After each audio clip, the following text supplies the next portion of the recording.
அனைவருக்கும் வணக்கம். சனிப்பெயர்ச்சி பலன் மகர ராசிக்காரர்களின் வாழ்க்கையில் எப்படிப்பட்ட ஒரு மாற்றத்தை ஏற்படுத்தும் அப்படிங்கிறத பற்றி தான் இன்றைக்கி நம்ம இந்த வீடியோவில் தெரிஞ்சுக்க போகிறோம். இந்த வீடியோ ரொம்பவே பயனுள்ளதாக இருக்கும். அதனால் வீடியோவை கடைசி வரைக்கும் ஸ்கிப் பண்ணாமல் பாருங்கள். இது வரைக்கும் நம்ம சேனலை நீங்கள் இன்னும் சப்ஸ்கிரைப் பண்ணலைன்னா மறக்காமல் சப்ஸ்கிரைப் பண்ணிவிடுங்க. வாங்க வீடியோக்குள்ளே போகலாம். 7.5 சனியில் இருந்து விடுதலை அடையும் மகர ராசிக்காரர்களுக்கு இந்த சனி பயிற்சி பலன் என்னென்ன நன்மைகளை தரப்போகிறார் அப்படிங்கிறத பற்றி முழுமையாக தெரிஞ்சுக்கலாம். தற்போது கும்பத்தில் இருக்கக்கூடிய சனி பகவான் இந்த மீன ராசியை நோக்கி பயணிக்கிறார். கணக்கை முடிக்கும் கடவுள் சனி பகவான். கால புருஷ சக்கரம் மேசத்தில் ஆரம்பித்து மீனத்தில் முடியும். மீனத்தில் சனி பிரவேசிக்கும் போது அதனுடைய மொத்த சுற்று நிறைவடைகிறது. அது மட்டும் இல்லாமல் மகர ராசிக்காரர்களுக்கு எப்படிப்பட்ட ஒரு பலன்கள் கிடைக்கும் அப்படிங்கிறத முழுமையாக தெரிஞ்சுக்கலாம். நீங்கள் செய்யும் நல்லது கெட்டது என அனைத்து கர்மங்களுக்கும் ஏற்ற அனைத்து பலன்களையும் அள்ளித்தருவார் சனி பகவான். சனி பகவான் துலாம் ராசியில் உச்சமடைகிறார். அதாவது துலாம் ராசியில் இருக்கக்கூடிய சனி பகவான் உங்களுக்கு மொத்தமாக கணக்கை தீர்ப்பவராக இருக்கார். மகர ராசிக்காரர்களுக்கு 7.5 சனி எந்தெந்த பிரச்சனைகளை கொடுக்க முடியுமோ அத்தனை கஷ்டங்களையும் கொடுத்துருக்கும். குறிப்பாக உத்திராடம் திருவோணம் நட்சத்திரக்காரர்கள் வாழ்க்கையில் சந்திக்காத அனைத்து பிரச்சனைகளுமே இந்த காலங்களில் சந்தித்திருப்பீங்க. கடன், நோய், வழக்குகள் என உங்களுக்கு மொழி தெரியாத ஊரில் இருந்து கூட பிரச்சனைகளால் உங்களுக்கு பாதிப்பு ஏற்பட்டிருக்கும். எதிரி தொல்லை, அது மட்டும் இல்லாமல் வம்பு வழக்கு போன்றவற்றால் அவதிப்பட்டு வந்திருப்பீங்க. உங்களுக்கு மிகப்பெரிய ஒரு மாற்றம் ஏற்படும். சபையில் இவர்களுடைய குரல் இனி எடுபடும். குழந்தை, பூர்வீக சொத்து, இடம் தொடர்பான விஷயங்களை கடும் ஒரு பாதிப்பை நீங்கள் சந்தித்து வந்த மகர ராசிக்காரர்களுக்கு இனி நல்ல பலன்கள் கிடைக்கக்கூடியதாக இருக்குது. மகர ராசிக்காரர்களுக்கு வெற்றி பாதை தான். சனி ஆட்சி பெற்றவர்கள் மகர ராசிக்காரர்கள் 7.5 சனி முடிந்தாலும் வந்தாலுமே பல்வேறு நன்மைகள் சனி பகவான் கட்டாயம் கொடுப்பார். 7.5 சனியால் பாதிக்கப்பட்ட உங்களுக்கு இந்த ஆண்டு நல்ல பலன்களை சனி பகவான் கொடுக்க போகிறார். இனி உங்களுக்கு எல்லாமே ஏறுமுகம்தான். நினைத்த காரியங்கள் உங்களுக்கு கைகூடும். உங்களுடைய இலக்குகளை நோக்கி வேகமாக நீங்கள் முன்னேறுவீங்க. புதிய வீட்டுக்கு மாறக்கூடிய ஒரு யோகம் உண்டாகலாம். நீண்ட காலம் உங்களுக்கு வந்து சேர வேண்டிய பணம் வந்து சேரும். ஆரோக்கியத்தில் நீங்கள் கவனமாக இருக்க வேண்டும். வங்கி கடன் தொடர்பான உதவிகள் உங்களுக்கு கிடைக்கலாம். மனக்குறைகள், பாரங்கள் குறையும். குடும்பத்தில் குழப்பங்கள், பயணங்கள் வேறக்கூடியதாகும். மகத்தான ஒரு ஆண்டாக இந்த ஆண்டு அமைஞ்சிருக்கு அப்படின்னே சொல்லலாம்.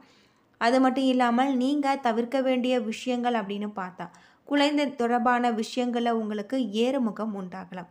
3ஆம் இடத்துல இருக்கக்கூடிய சனி 3ஆம் பார்வையாக உங்களுடைய வீட்டை பார்க்கிறார். இது புத்திரஸ்தானம். அதனால் உங்களுக்கு குழந்தை விஷயங்களில் நீங்கள் கவனமாக இருக்க வேண்டியிருக்கும். முதலீடு சம்பந்தப்பட்ட விஷயங்களில் நீங்கள் கவனமாக இருக்க வேண்டும். குரு பகவான் 6ஆம் வீட்டில் இருக்கிறார். 2ஆம் இடத்துல ராகு இருப்பதால் நீங்கள் பயன்படுத்தும் வார்த்தைகள் புத்திசாலித்தனமாக பயன்படுத்த வேண்டும். மகர ராசிக்காரர்களுக்கு வைராக்கியமாகும். தங்களுக்கு பிடித்த விஷயங்களில் பிடிவாதத்துடனும் செயல்பட்டு வருவீங்க. எந்த ஒரு செயலை எடுத்தாலுமே அதில் உங்களுக்கு எல்லை வரை செல்லக்கூடியதாகும். எனவே அதை ஆக்கப்பூர்வமாகவும் பயனுள்ளதாகவும் இருப்பதில் நீங்கள் பயன்படுத்தினால் வெற்றி உங்களுக்கு நிச்சயமாக கைகூடும். சனி பயிற்சி அனுகூலமான உங்களுக்கு இருக்கக்கூடியதாகும். புத்திரக்காரன் என்று குரு 6ஆம் இடத்துல இருப்பதால் குழந்தை சம்பந்தப்பட்ட விஷயங்களில் கூடுதல் கவனம் செலுத்த வேண்டும். 7ஆம் இடத்துல இருக்கக்கூடிய செவ்வாய் உங்களை பார்ப்பதால் உடலில் உஷ்ணம் அதிகரிக்கும். தேவையான இயற்கை வைத்தியத்தை எடுத்துக்கொள்ள வேண்டும். குழந்தைகளுடைய விஷயத்தில் நீங்கள் டென்ஷனாக இருப்பது போல உங்களுக்கு நன்மைகள் பயக்கக்கூடியதாகவும் இருக்குது. பரிகாரமாக சனி பயிற்சிக்கு பிரத்யேகமான பரிகாரங்கள் தேவையில்லை. 2ஆம் இடத்துல இருக்கக்கூடிய ராகு, 6ஆம் இடத்துல இருக்கக்கூடிய குரு கிரகத்துக்கு பரிகாரம் செய்யலாம். பெருமாள், ஆஞ்சநேயர் வழிபாடு உங்களுக்கு நல்ல ஒரு பலன்களை கொடுக்கக்கூடியதாக இருக்குது அப்படின்னே சொல்லப்படுது. பொதுவாக மகர ராசியில் பிறந்தவர்களுக்கு சில காலகட்டத்தில் உங்களுக்கு மிகப்பெரிய ஒரு மாற்றம் ஏற்படக்கூடியதாகவும் இருக்குது. அடுத்து வரக்கூடிய காலகட்டத்தில் உங்களுக்கு சூரியன் 2ஆம் இடத்துல இருப்பதால் மனைவி மூலம் உங்களுக்கு செலவுகள் ஏற்படலாம். கவனமாகவும் கடுமையாகவும் நீங்கள் உழைப்பீங்க. குறைவான ஒரு லாபம் உங்களுக்கு கிடைக்கலாம். வெளியூர் பயணங்கள் கொஞ்சம் தள்ளி வைப்பது நல்லது. வீண் வம்பு வராமல் பார்த்து கொள்ளுங்கள். சந்திரனின் நகர்வுகள் உங்களுடைய உறவுல சிக்கல்களை ஏற்படுத்தும். செவ்வாய் 6ஆம் இடத்துல இருக்கார். வேலையில் உற்சாகம் இருக்காது. விரோதிகள் உங்களை அழிக்க முயற்சி செய்வாங்க. மேலதிகாரிகளிடம் சண்டை போடாமல் இருப்பது நல்லது. புதன் 3ஆம் இடத்துல இருக்காரு. எந்த காரியமாக இருந்தாலுமே பொறுமையுடன் நடந்து கொண்டால் வரவிருக்கும் தீமைகள் அகலாம். அது மட்டும் இல்லாமல் குரு 5ஆம் இடத்துல இருப்பதால பண தட்டுப்பாடு தலைக்கு மேல் போகும். வியாபாரம் உங்களுக்கு சுமாராக நடக்கும். வேலை இடத்துல கெட்ட பெயர் உண்டாகலாம். சுக்கிரன் 3ஆம் இடத்துல இருக்காரு. நீண்ட காலமான கடனை நீங்கள் இப்போது கட்ட வேண்டி இருக்கும். இக்கட்டான ஒரு சூழ்நிலைகள் ஏற்படலாம். சனி 2ஆம் இடத்துல இருக்காரு. பெரிய இழப்பு வராமல் பார்த்து கொள்ளுங்கள். ஆன்லைன் வியாபாரத்தில் அதிக முதலீடு செய்ய வேண்டும். ராகு 3ஆம் இடத்துல இருக்காரு. குலதெய்வ கோவிலுக்கு செய்வீங்க. பெரிய மனிதர்களின் ஆதரவு உங்களுக்கு கிடைக்கலாம். அது மட்டும் இல்லாமல் கேது 9ஆவது இடத்துல இருக்காரு. இழுபறியாக இருந்த சில காரியங்களில் இருந்த காலகட்டம் உங்களுக்கு சிறப்பானதாகவும் நல்லதாகவும் அமைஞ்சிருக்கு அப்படின்னே சொல்லலாம். பொதுவாக மகர ராசியில் பிறந்தவர்களுக்கு சிறப்பானதாக இருக்குது அப்படின்னு சொல்லப்பட்டிருக்கு. உழைப்பின் மூலம் ஒரு மனிதரின் மனதை உயர்வு அடைய முடியும் என்ற உண்மையை உணர்ந்த உங்களுக்கு காலம் பார்க்காமல் உழைக்கும் மகர ராசிக்காரர்களுக்கு இந்த வாரம் புதிய செய்திகள் கிடைத்து மனதில் மகிழ்ச்சியும் நம்பிக்கையும் உருவாகலாம். இல்ல துணையோடு மகிழ்ச்சியான உறவு முறை நீடிக்கும். பண வரவு உண்டு. உணவுப் பொருள் மற்றும் விவசாயத்துறை சார்ந்த தொழில்துறையில் புதிய ஒரு வாய்ப்புகள் பெற்று உங்களுடைய தொழில் விருத்தி செய்வாங்க. ஏற்றுமதி மற்றும் இறக்குமதி வர்த்தகத்தில் உங்களுடைய வியாபாரிகளுக்கு இது ஒரு சிறந்த காலகட்டம். அரசு உத்தியோகர்கள் வழக்கத்தை விட கவனமாக இருக்க வேண்டும். ரியல் எஸ்டேட் துறையில் கட்டுமான பணியிடத்தில் பணிபுரியும் தொழிலாளர்களின் துக்கங்கள் குறித்து விசாரித்து நீங்கள் அவற்றை சரி செய்ய வேண்டும். ஷேர் மார்க்கெட் பிரிவில் உணவுப் பொருட்கள் மற்றும் மசாலா பொருட்கள் விற்பனை நிறுவனம் பங்குகள் மூலம் ஆதாயம் பெறலாம் அப்படின்னு சொல்லப்படுது. இரத்த அழுத்தம் மற்றும் நீரிழிவு சம்பந்தப்பட்ட உடையவர்கள் தங்களுடைய மருந்து மாத்திரைகளை சரியாக எடுத்துக்கொள்ள வேண்டும். வயதான ஆதரவற்ற பெண்களுக்கு அன்னதானம் அல்லது பொருள் தானம் செய்வது உங்களுக்கு ரொம்பவே நல்லது அப்படின்னு சொல்லப்பட்டிருக்கு. பொதுவாக மகர ராசியில் உத்திராடம் 2, 3, 4 பாதங்கள், திருவோணம் அவிட்டம் 1, 2 பாதங்கள் நட்சத்திரங்களாக இருக்கு.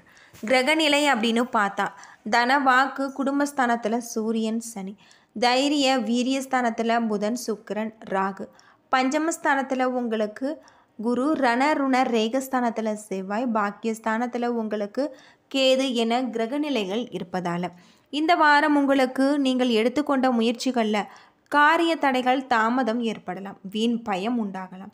ஏற்கனவே செய்த காரியங்களுக்கான பலனை அடைய வேண்டியிருக்கும். சிலர் வீட்டை விட்டு வெளியே சென்று தங்க நேரிடலாம். வீண் வழக்கு விவகாரங்கள் வரலாம். எச்சரிக்கையாக செயல்படுவது உங்களுக்கு நல்லது.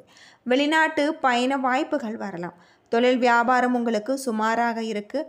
பார்ட்னர்களுடன் சேர்ந்து உங்களுடைய தொழில் செய்பவர்களுக்கு கவனமாக செயல்படுத்துவது நல்லது. உத்தியோகத்தில் இருப்பவர்களுக்கு கூடுதல் பணி சுமை, இடமாற்றம், அலைச்சல் போன்றவை இருக்கக்கூடும். தடைப்பட்டு இருந்த பணம் உங்களுக்கு கைக்கு வந்து சேரும். குடும்பத்தில் அமைதி நிலவ குடும்ப உறுப்பினர்களுடன் அனுசரித்து செல்வது நல்லது. பெண்களுக்கு எதிலுமே தேவையற்ற வீண் கவலைகள் உண்டாகலாம். கலைத்துறையில் எதையுமே சாதிக்கும் திறமை அதிகமாகும். அரசியல் துறையில் நினைத்த ஒரு காரியத்தை நினைத்தபடி நினைத்து முடிக்க முடியும் முயற்சிகளை மேற்கொள்ளலாம். மாணவர்களுக்கு மிகவும் கவனமாக பாடங்களை படிப்பது நல்லது. சக மாணவர்களுடன் நிதானமாக பழகுவது நல்லது. உத்திராடம் நட்சத்திரத்தில் பிறந்தவர்களுக்கு இந்த வாரம் கலைஞர்களுக்கு தங்குதடையின்றி புதிய வாய்ப்புகளை பெறலாம். புகழ் பாராட்டு வந்து சேரும். அரசியல்வாதிகளுக்கு நல்ல பெயர் எடுப்பதற்கான ஒரு சூழ்நிலைகள் உருவாகலாம். எதிர்பார்த்த பதவிகள் உங்களுக்கு வந்து சேரும். மாணவர்கள் நல்ல ஒரு நிலைமைக்கு உயர்த்தப்படுவாங்க. திருவோணம் நட்சத்திரத்தில் பிறந்தவர்களுக்கு இந்த வாரம் உங்களுடைய சேர்க்கைகளை மேலதிகாரிகள் ஏற்று நடப்பாங்க. விரும்பிய இடத்திற்கு பணி இடமாறுதல் கிடைக்கக்கூடியதாகவும் இருக்குது. பணத்தை விட அறிவை மூலதனமாக வைத்து செயல்படும் உங்களுக்கு தொழில் முன்னேற்றம் ஏற்படலாம். அது மட்டும் இல்லாமல் சிறப்பான ஒரு காலகட்டமாக இருக்குது. அவிட்டம் நட்சத்திரத்தில் பிறந்தவர்களுக்கு இந்த வாரம் கலைத்துறையில் உள்ளவர்களுக்கு சீரான ஒரு வாய்ப்புகள் வந்தாலுமே அவ்வப்போது குழப்பமான ஒரு மனநிலையில் நீங்கள் இருக்கக்கூடியதாக இருக்குது. எடுத்த காரியத்தை சிறப்பாக செய்து முடிப்பீங்க. அது மட்டும் இல்லாமல் சிறப்பான ஒரு பதவிகள் உங்களுக்கு தேடி வரக்கூடியதாக இருக்குது அப்படின்னு சொல்லலாம். ஏனே நண்பர்களே, இந்த வீடியோ உங்களுக்கு பயனுள்ள தகவலை தந்திருக்கும்னு நினைக்கிறேன். வீடியோ பிடிச்சிருந்தால் லைக் பண்ணுங்கள், ஷேர் பண்ணுங்கள், கமெண்ட் பண்ணுங்கள். இதுபோல் தகவலை தெரிஞ்சிக்க நம்ம சேனலை மறக்காமல் சப்ஸ்கிரைப் பண்ணிவிடுங்க. நன்றி நண்பர்களே.